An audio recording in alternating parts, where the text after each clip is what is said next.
দুর্ভিক্ষ যদি তৈরি করতো তার কি শাস্তি দিতেন আপনারা? আরব্য উপন্যাসের মতো কাহিনী ঘটানো হয়েছে তেলের ক্ষেত্র উন্নয়ন বা আপনার গ্যাস উৎপাদন করার বিল দিয়ে।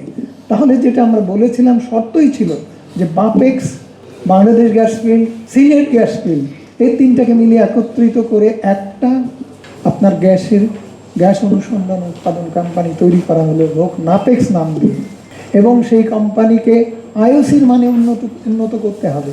কোথায় সে আইওসির মানের উন্নত করার কথা?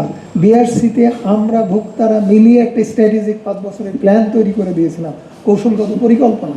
সেই পরিকল্পনায় যেসব কথাবার্তা বলে দেওয়া হয়েছিল সেগুলো সব কিছু ফেলে দিয়ে আমাদের টাকার উপরে কর্তৃত্ব নিয়ে নিল হচ্ছে জ্বালানি বিভাগ। সেই জ্বালানি বিভাগ টাকাগুলো আমরা যেভাবে করতে বললাম তারা করলো না। তারা কোনো এই টাকা খরচ করার জন্য স্ট্র্যাটেজিক পরিকল্পনাও বিআরসিতে আনলো না। তারা অবৈধ দখল নিল। তারা নিজের একটা পলিসি তৈরি করে 2022 সালে দেখা গেলো যে এই টাকার পরিণতি এই। আপনি কি এইভাবে টাকা আটকে রেখে এই যে জ্বালানি সংকট তৈরি করা হয়েছে, দুর্ভিক্ষ যদি তৈরি করতো তার কি শাস্তি দিতেন আপনারা? কি শাস্তি হতো দুর্ভিক্ষ তৈরি হলে? তার শাস্তি দণ্ড, মৃত্যুদণ্ড, যাবজ্জীবন কারাদণ্ড।